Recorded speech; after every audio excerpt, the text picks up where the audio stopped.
porque el TTIP es el asalto de las multinacionales a la sociedad civil. Cuando os digo que el TTIP lo que pretende es eliminar las barreras y obstáculos al libre comercio, estamos hablando de que pretenden eliminar nuestros derechos, nuestras leyes y nuestras regulaciones. Es un auténtico atentado a un montón de elementos que significan la dignidad de una sociedad democrática y de derecho. Este tratado se está firmando a través de dos grupos negociadores a ambos lados del Atlántico, y una de las cosas de los elementos que más nos mosquean en cuanto a la firma de este tratado es que el grupo negociador, que está dirigido precisamente por un español, Ignacio García Bercero, está llevando las negociaciones, aparte con secretismo y oscurantismo. Hay una ONG en la Unión Europea que se encarga de estudiar la actividad del lobby, que es brutal la cantidad de lobbies que se manejan al lado del Europarlamento, y de las 600 reuniones que se habían llevado a cabo para llevar a cabo las negociaciones del TTIP, el 92% habían sido con lobbies de las grandes multinacionales y solo un 4% eran con actores de la sociedad civil, con sindicatos o con diferentes movimientos sociales. Eso ya nos dice mucho de quiénes son los mayores interesados de que el TTIP se lleve a cabo. Pero más aún, el TTIP se está llevando con un oscurantismo brutal. Y cuando esto empezó a salir a la luz, cuando algunos documentos fueron filtrados, la máxima responsable, que es la comisaria europea de Comercio, Cecilia Malmström, anunciaba bombo y platillo que se había acabado con el oscurantismo. Y se les ocurrió la idea más brillante que se les podía ocurrir a esta gente. Creó el Reading Room, una sala de lectura de 6 metros cuadrados, donde nuestros representantes políticos en la Unión Europea tienen acceso supuestamente a esos documentos. Lo tienen que pedir con tiempo. No pueden entrar con bolígrafo, no pueden entrar con ninguna persona, no pueden entrar con teléfono móvil ni con ningún papel. Y un funcionario es el que les sirve los documentos que han tenido que solicitar con tiempo. Pero son documentos que están tachados en muchas de sus partes para que no se filtre información. Y lo peor de todo, tienen que firmar un documento de 14 páginas con sanciones penales si filtran información de lo que hayan leído. Nuestros máximos representantes políticos no tienen acceso a los documentos que van a afectar a nuestra vida en un futuro. Y eso incluso rompe con las mismas normas de la Unión Europea, porque el Tratado de Lisboa obliga a transparencia cuando se está negociando este tipo de cuestiones. Para que nos hagamos una idea de lo que puede suponer esto en nuestras vidas futuras. En primer lugar, el Tratado de Libre Comercio, el TTIP, tiene dentro de sus negociaciones la inclusión de unos mecanismos de resolución de disputas, los ISDS, que significa que las grandes multinacionales pueden demandar a los estados si creen que las decisiones que toman los gobiernos democráticamente elegidos pueden afectar a sus beneficios reales o potenciales. Solo las multinacionales pueden acceder a esos mecanismos de resolución de conflictos. Y evidentemente, aquellos tribunales que se van a crear para resolver esos conflictos no son elegidos a través de un sistema democrático, sino que son tribunales privados generados al efecto para resolver ese conflicto. Evidentemente pagados por el dinero de todos los ciudadanos. Y cuando hay una sanción a un país porque se cree que esa empresa no ha conseguido los resultados que esperaba, es con el dinero de los ciudadanos y las ciudadanas con los que se paga esa sanción. Pero más aún, ¿cómo un Estado va a tomar unas decisiones democráticas velando por el bien de sus ciudadanos y ciudadanas si sabe que puede repercutir después a través de una sanción? Estas cosas han ocurrido a través de un montón de tratados bilaterales entre otros países, como por ejemplo Marlboro, que sea capaz de denunciar a Uruguay por hacer una ley antitabaco, denunciar por miles de millones. Las ISDS es un ataque a la soberanía de los países y es un elemento que está generando disputa en el Europarlamento, pero que sigue adelante. Otro de los elementos que se nos puede ver perjudicados tiene que ver con el derecho de los trabajadores y las trabajadoras. Tened en cuenta que el TTIP lo que plantea desde un principio es la armonización legal a la baja. Eso significa que entre las dos entidades que firman el tratado se va a regular de manera que se van a coger las leyes más laxas, las más flexibles. Eso, si lo llevamos a los derechos laborales, lo que nos encontramos es que nos vamos a regular por los derechos laborales de los Estados Unidos, por decir algo, porque allí derechos apenas existen. Hay que tener en cuenta que los Estados Unidos no han firmado 70 convenios de la OIT, y entre ellos está temas relacionados con el trabajo forzoso, temas relacionados con las negociaciones colectivas, temas relacionados con salarios, con huelgas. Estados Unidos no ha firmado esos tratados y podemos caer en la misma legislación que tienen los Estados Unidos. Y esto, si lo llevamos al campo de las mujeres, fijaos, un sector que ha tenido que luchar años y años por conseguir unos mínimos derechos, se van a ver mucho más afectados, porque Estados Unidos no ha firmado muchos de los convenios que tienen que ver con el respeto a la maternidad, con la conciliación laboral y familiar o con el equilibrio entre los salarios entre hombres y mujeres. Pero podemos ir mucho más allá. El TTIP afecta a factores tan fundamentales de nuestra vida diaria como, por ejemplo, la regulación alimentaria. Las empresas que más están presionando para conseguir un mayor beneficio son aquellas que tienen interés en asaltar la regulación que tenemos en la Unión Europea. Tenemos muchas cosas malas, pero sí que es cierto que tenemos una regulación en cuanto a la alimentación bastante exigente que no tienen en los Estados Unidos. ¿A qué nos atenemos si firmamos este tratado? Pues, por ejemplo, a que las grandes empresas que tienen que ver con los transgénicos tengan un campo abierto en la Unión Europea. En Estados Unidos hay vía libre para los transgénicos. En la Unión Europea solo está permitido uno. Pero una de las cosas que están presionando los lobbies es precisamente para poder permitir que los transgénicos puedan entrar en la Unión Europea. El 70% de los alimentos en Estados Unidos son transgénicos. El 90% de la carne en Estados Unidos está engordada con hormonas del crecimiento, algo que no está permitido en la Unión Europea. Fijaos lo que nos puede repercutir esto en nuestro día a día. Nosotros tenemos en Europa un elemento que se llama el sistema de precaución, por el cual, si un alimento está generando unos daños, imaginaos por ejemplo el caso del pepino E. coli en Alemania, si se sabe que está muriendo gente por culpa de un alimento, se retira del mercado. En Estados Unidos funciona al revés. En Estados Unidos tiene que demostrar el gobierno que ese producto está generando un daño a la sociedad, pero mientras lo demuestra pueden estar muriendo personas que no se retira el alimento del mercado. Pues esas son cosas que están en peligro con el TTIP. Y no hablemos ya de la desregulación medioambiental, porque si dicen que van a generar más riqueza, significa más producción, significa un mayor impacto. Y en esto al menos han sido sinceros. Se sabe que esto puede afectar a la emisión por lo menos de 11 millones de toneladas de CO2 más al año. Todo lo que tiene que ver con las sustancias químicas. Tenemos una alta regulación en la Unión Europea que no tienen en Estados Unidos. De las 84.000 sustancias químicas que están en el mercado, en Estados Unidos solo controlan 5. Eso significa que, por ejemplo, nosotros tengamos controlados 1.200 cosméticos impedidos que en Estados Unidos tienen libre circulación. Estas son las cuestiones que nos estamos jugando permanentemente o que nos jugamos si el TTIP llega a firmarse. Es cierto que ahora la situación ha salido un poco más a la luz y eso ha generado que se paralicen en ciertos momentos o que la gente empiece a tomar conciencia. Lo que pretendían es que nadie se enterara, que se firmara lo más rápido posible, de manera que esto no llegara a la sociedad civil.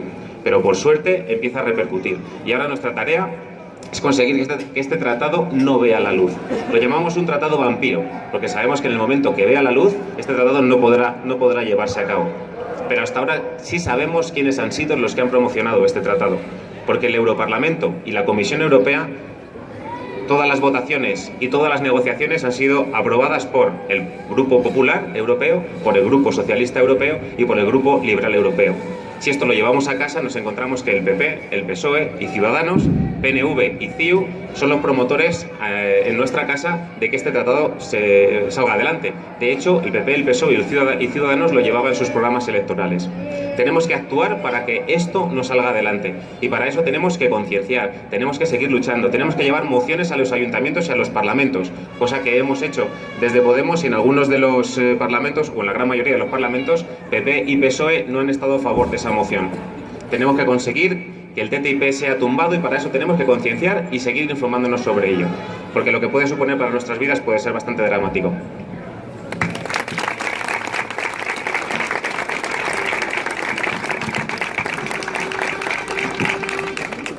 Buenas tardes. En primer lugar, agradecer al compañero de tocar este tema tan importante que es el del TTIP, que si nos la cuelan será la mayor de las humillaciones y aparte, a partir de ahí no habrá nada que hacer.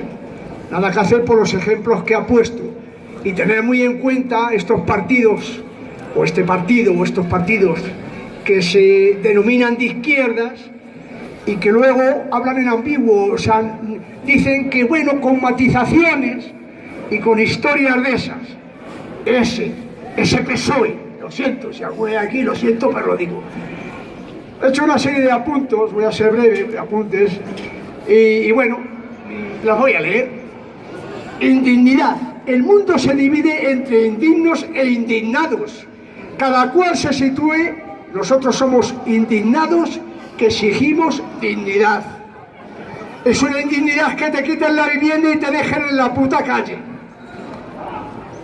Es una indignidad cobrar sueldos de hambre. Ya lo sé que esto lo sabemos todos, pero conviene repetirlo por si acaso. Es una indignidad el dinero que se lleva la Iglesia y mientras tanto 5 millones de parados. Es una indignidad el dinero que se lleva la monarquía, que es una guarrería. Y sí, ya digo que es breve. Es una indignidad y un crimen lo que está sucediendo con el pueblo sirio. Y nosotros los europeos, junto con los yanquis, somos los principales responsables. Sí, señor. Es una indignidad estar gobernados por políticos corruptos. Es una indignidad aceptar sin luchar el tratado transatlántico famoso TTIP del que habla el compañero. Es una indignidad privatizar lo público. Y así podíamos seguir 24 días seguidos. Y ahora vamos a hablar un poquito de lo que es digno. Que igual podíamos estar 100 días seguidos. Es digno luchar por la libertad, es digno luchar contra la injusticia, es digno defender y luchar por los derechos de los trabajadores, es digno luchar por un salario justo que te permita vivir. Un saludo solidario para los compañeros franceses que luchan en contra de esa indigna reforma laboral que los socialistas les quieren meter. Bueno, socialistas, no son socialistas, son socialistas como los de aquí. Y que sepan que nos sobran razones para seguir luchando por la dignidad. Y si no hay justicia para el pueblo, no habrá paz para el gobierno. Y termino.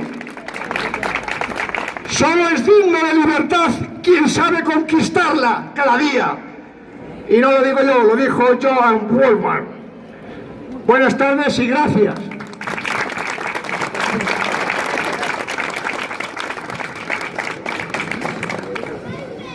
Buenas tardes. Bueno, el Foro Social va a cerrar este acto haciendo un recuerdo a la cantidad de personas que están muriendo en las fronteras de la Unión Europea. Esta unión que ha supuesto ya, con las últimas decisiones que está tomando, un baldón creo que imborrable para la historia de este continente, que se suponía democrático, justo y libre.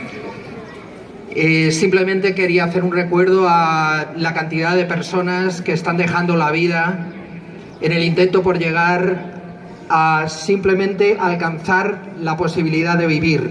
Estamos hablando de personas que no tienen otra opción, entonces no se les puede juzgar porque directamente están poniendo sobre la mesa la única posibilidad de sobrevivir que tienen. Vamos a leer un texto que ha redactado el foro, pues un poco en recuerdo de todos ellos. Pasan los días y la prensa continúa anotando a aquellos que pierden su vida en el intento de alcanzar las fronteras de la fortificada Europa. Este territorio que ejemplifica para muchos el acceso a la seguridad y al futuro, cuando menos a la posibilidad de desarrollar una vida que pueda calificarse de humana. Siguen los muertos y la dimensión de la tragedia a la que estamos asistiendo parece no tener fin. Como todo lo excesivo, parece arrastrarnos por sus dimensiones. Podemos sentir y compadecernos con el sufrimiento de personas concretas, poniéndole rostro y biografía, pero somos impotentes para imaginar la muerte colectiva y anónima. Estamos abocados a convivir con la rutina de esta hecatombe. Así son los mecanismos de la psicología de masas. Por si fuera poco, la prensa y los medios hegemónicos contribuyen a alimentar nuestra impotencia. ¿Qué podríamos y deberíamos hacer en esta situación? Lo primero, no olvidar, archivando en la memoria algo que sigue vivo y de actualidad. Intentar no dar por sabidas las noticias cuando nos informan sobre lo que sucede en el Mediterráneo. Ahogados que no serían más que números que añadir a los ya contabilizados. No dar por conocidos los malos tratos de la policía a los migrantes instalados en el corazón de Europa, como en Calais, en la frontera turca, en Grecia, en Idomeni. atrevernos a mirar cómo se vive allí, en qué condiciones pasan los días niños, mujeres, ancianos, sin horizontes de esperanza, mirar a la cara a los que sufren. Reivindicamos la necesidad de poner en primer plano lo que los medios llaman crisis de los refugiados. Es una obligación ciudadana, incluso simplemente humana, no olvidar, porque también como europeos estamos concernidos a ser parte de la solución, ya que somos parte del problema. Seamos también conscientes de los mecanismos que están llevando a gobiernos y ciudadanía a refugiarse en fronteras físicas e identitarias. En primer lugar, el miedo, que en tiempo de quiebra de las certezas que nos sostenían, se ha convertido en movimiento de repliegue sobre nosotros mismos, de temor ante el futuro y a todo aquello que, con escaso análisis, viene para arrebatarnos el bienestar al que creemos tener derecho. Tenemos miedo a perder lo poco que nos están dejando, estos trabajos cada día más miserables, la posibilidad misma de acceder a unos bienes básicos y a unos servicios públicos que poco a poco van menguando. Tenemos miedo a que nos arrebaten nuestros derechos y haríamos bien en pelear por ellos, pero sin confundirnos de enemigo. Ya convivimos con las políticas liberticidas, mercantilistas, privatizadoras,